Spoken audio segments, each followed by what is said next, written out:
Oprah was giving an interview to the BBC, and she said something that has right-wing panties in a bunch.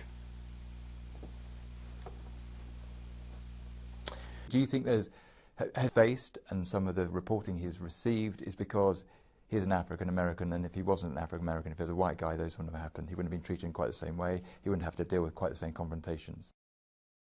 Has it ever crossed my mind? It's crossed my mind probably as many times as it's crossed your mind. Probably it's crossed my mind more times than it's crossed your mind. Just the level of disrespect. When the senator yelled out, "You're a liar." Remember that? Yeah, I think that there's a level of disrespect for the office that occurs.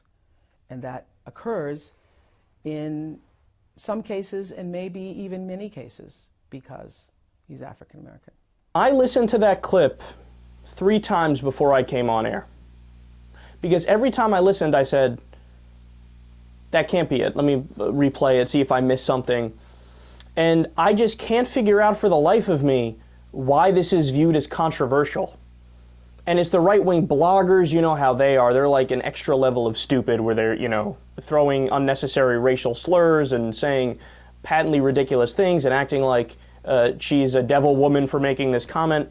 But I've never heard a more benign, correct statement in my life. She's not saying that all of the dislike of President Obama is racism. She's saying some of the dislike of President Obama is racism, which is basically like saying racism exists, which obviously it exists. It's amazing I have to even say that. It should be relatively straightforward. And then her point is actually totally true, that to Obama's face, people have been more rude than any other president, whether it's Bill O'Reilly interrupting him like 914 times or whatever high number it was, Joe Wilson, who she's talking about, who screamed, "You lie," the governor of Arizona, Jan Brewer, waving the finger in the face. Now, of course, people made fun of Bush all the time. I was one of them, but there's a difference between doing it to his face and not doing it to his face. This president is more to the face.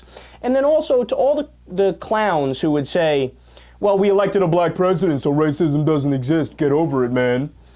Isn't it funny how the people who say racism doesn't exist are usually racist themselves?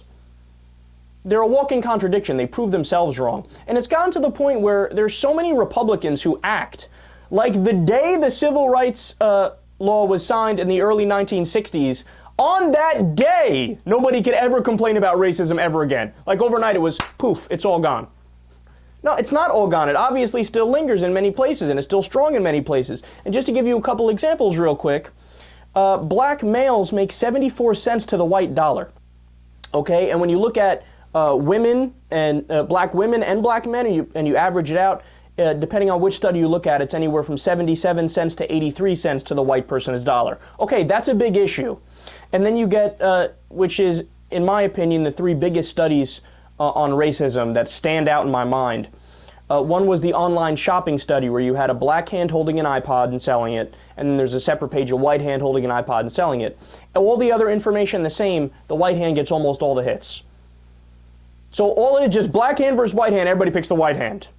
So whether it's, you know, actual racism or subconscious or whatever it is, there's a real world effect there, and there's nothing else you can pawn it off to, again, because everything was controlled in the study except the color of the hand.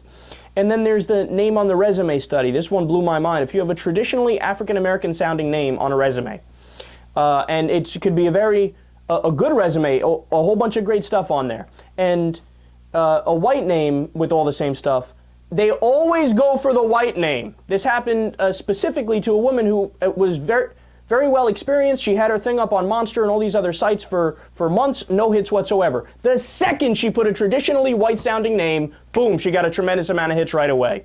And then there's the ABC bicycle study, where they had a white girl trying to unchain a bike and having trouble. Immediately, everybody came to help out with her. Like, oh, do you need help? What's going on here? Let me help you out. When it was a white guy, people didn't go to help, but they just kind of let him do his thing, and, you know, they would just walk right by him. When it was a black guy doing it, the immediate thought of people, they thought he was stealing it. This is how racism manifests itself today, and to pretend like it doesn't exist is beyond ridiculous.